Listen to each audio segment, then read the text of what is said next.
welcome on into the Auburn Sports Forum, the Auburn Sports channel from a fan's perspective. I'm so glad my day is over, and I'm here to talk a little Auburn football and just interact with you for a minute. So it is Wednesday evening, and I know that yesterday we got Byrum Brown. There was some big news. It's going to be a big magnet to getting players to come to us. That's part of the whole idea with the way they did it. But I just really want to talk a second about Byrum Brown and some of the USF players that they brought over. Just highlight the ones that I think that are important and the ones I want to talk about tonight. So Byrum Brown, over 3,000 yards passing last season, and just has the production of an SEC quarterback. I understand a lot of y'all are going to say, well, it's USF, it's G5. Like, we need to stop this narrative that players can't come from G5.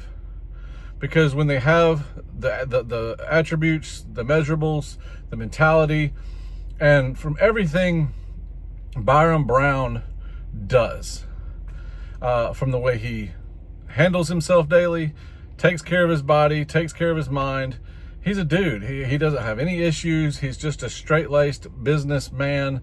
That's what this is. This is business to him. And he is the guy that eats, sleeps, and you know what, football. I've been told he does nothing else. He just, like I just said, eats, sleeps, and you know what, football. And when you have that along with the production is what you want in the SEC. Yeah, you might not get a 3,000-yard passer. You might not get a 1,000-yard rusher like they got over there. I mean, only a few quarterbacks have done that anyway, but that's an elite group that he's in. But if you can just get good production out of him, I mean, look at what we've had the last couple of seasons. We've had quarterbacks that don't know how to throw the ball, don't know when to throw the ball. We finally got Ashton Daniels in there, and he looked serviceable, but it was also with a group of guys that, with him starting, went 0-3. So you have Byrum Brown bringing in that mentality, bringing in that production, just big physical runner, amazing thrower. Yes, his release is a little weird, kind of like a sidearm situation, which can go for some inconsistency. But I'm telling you, when he nails it, he nails it. Yes, there's going to be some frustration with some of his long passes. I'm not saying all. Calm down now, because it's not as bad as y'all saying. A 65% completion percentage. He runs for a ton of touchdowns, just straight trucks dudes. And so when you have a guy like that, I mean, he just deserves to be here. He deserves a chance. His production, the way he carries himself, it just begs the chance at the SEC. Talking also about some of the people he's bringing with him, like Chaz Nimrod, just speedster. Yes, he didn't I mean, as you see, some of these guys, they have 400 yards, and everybody's saying, this is all, G5 crap, but it's not. This is a guy that takes the top off. He is your Tyreek Hill of the Auburn Tigers, and he's just an elite runner. We had a guy, Swartz back in the day. You can't beat track speed, and I'm not sure if Nimrod is that fast, but he is going to be the fastest guy on the team. And so when you have the ability to take the top off, that opens up the shorter stuff and the inside stuff for the other guys. And also, if he's wide open, then hey, it's an explosive play, which is what you're looking for, and that's what this Alex Golesh offense provides. It's just on the pedal all the time, trying to make yards and points. I mean, that is just the best way to explain it. But then you also have someone like Jeremiah Coger. I'm just going to say, like I want to say it, and how my gut is kind of feeling this out. Everybody wants Keyshawn Singleton. He's the big highlight reel guy from USF. Amazing player. Not saying he's not. But I truly believe, if you see what Coger did in his freshman season last year, I mean, I think it was like 800 yards receiving. I mean, it's just incredible for a freshman. All that man's going to do is go up. He is just, both of these guys, Keyshawn Singleton and Coger, they're both like 6'3", 6'4", about 210 pounds, just an awesome size for a wide receiver. And they are SEC size, SEC talent, SEC mindset.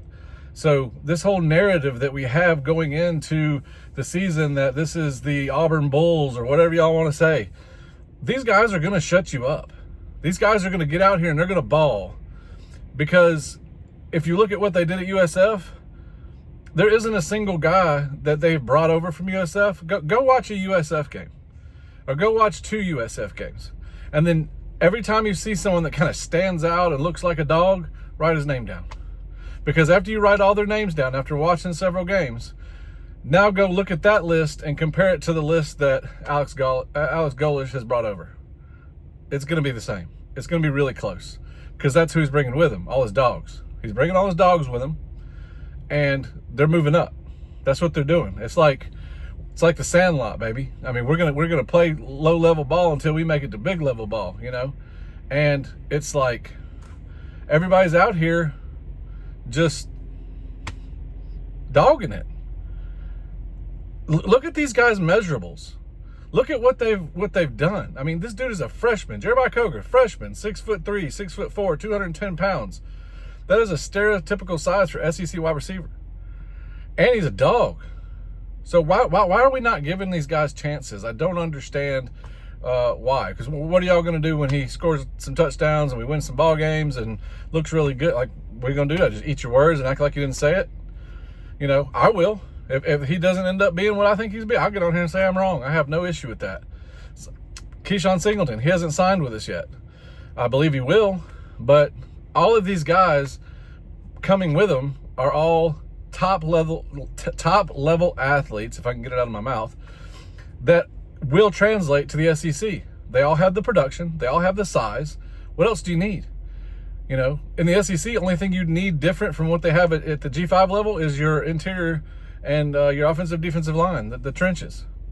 Well, guess what? Alex Golesh didn't bring those guys with him. He's going out and getting big boys from Michigan State, from Ohio State, from all the big school, big boys. You know, 6'6", 312 pounds. I mean, that's what Rommel. That's what Rommel is. I mean, he's 6'6", 312 pounds. The guys he's bringing in, big dudes. So all these other explosive superstars can do what they are born to do. And that's be superstars and play the game of football at a high level.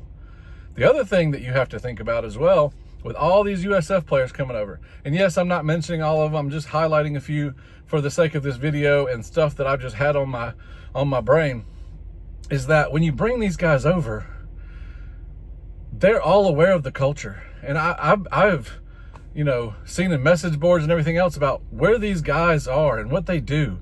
Like, these guys are just all about football. That's all they do. It's football, football, football. It's not going out and partying and having a good time and then football. No, these guys are football. And so they're part of this goalless culture, and they're going to bring that culture in. And you know what? They're going to be the police of the culture, and then it's going to change. Because when you lead by example, like I understand and I really believe that Byrum Brown will do that. I believe Coger will do that. If Singleton comes, he'll do that. Eccles, I believe he'll do that. You know, Fred Gaskin, I believe he'll do that. And people see, oh, this is what these guys do. Okay. You know, these are serious football players that have a reputation. And if you go deep enough into message boards and see what these guys do, they're just football players. They're part of a culture that's serious. That you know, our head coach, the staff, they're dogs. They eat, breathe, and you know what, football. So I don't want to get down. I want to be high and happy and praise these guys until they prove me wrong. Because everything that they do and everything that they show means football, and they're studying football, and they play football at a high level, and they don't mess around, they don't play around, and that's going to, hopefully, I pray that turns into victories. So understand they can be the culture change. Then you have that. Then you have the high level play. I can't really think of anything negative. I mean, it's not like they're little bitty guys. It's not like they don't have proven stats. They don't have, like, even like Coger, he has one season, but it's an amazing season for a freshman. So you're like, oh, we can build on that. Byrum Brown has incredible seasons, has all kinds of production. Keyshawn Singleton, same thing. Fred Gaskin. I mean, it's all the same. None of these guys are just like, well, we hope he's going to be good. No, there's a track record that he is good. These guys are going to come up here and understand they're taking that next level and that next step, and they're going to prove it to you. So I'm just asking you, give these guys a chance. Stop dogging them in the comments. They see that stuff. Just stop. You know, there's just no point in it. And I don't mean to preach at anybody. You can do whatever the hell you want to do. But we've had enough bad seasons here at Auburn for the last 5 seasons. And as far as Alabama's concerned, they can't think, they don't know about, I guess, previous seasons other than these last 5, because that's all the hell they talk about. I guess because we had some good seasons before that, but the last 5 seasons have been pretty bad. So let's not start this one off on a bad foot. Let's give this coach, the staff, and these players that he's bringing some love and say, man, you know, as Cam Newton said, stop. You sit here and say that you're a dog. Go do that. Go be a dog. And that's what I think that's what they're trying to do. And that's what they've said they're going to do. So anyway, that's all I really have to say. Give these USF players some love. There's other players coming, guys. The portal doesn't close till next Friday. So understand this isn't the whole situation. These are just guys he's familiar with, that he knew were coming with him, and he's going to get them signed and get their deals done. And, you know, then we're going to move on to the next. Now we're, you know, just talking to all kinds of offensive linemen. It's exciting times here at Auburn. So I'm going to cut this off now. So I really appreciate it. Thanks for stopping in. Thanks for looking at my videos. Go ahead and hit that subscribe button, hit that bell so you'll be aware every time I upload a video. Go to TikTok, follow me over there. And until next time, War Damn Eagle.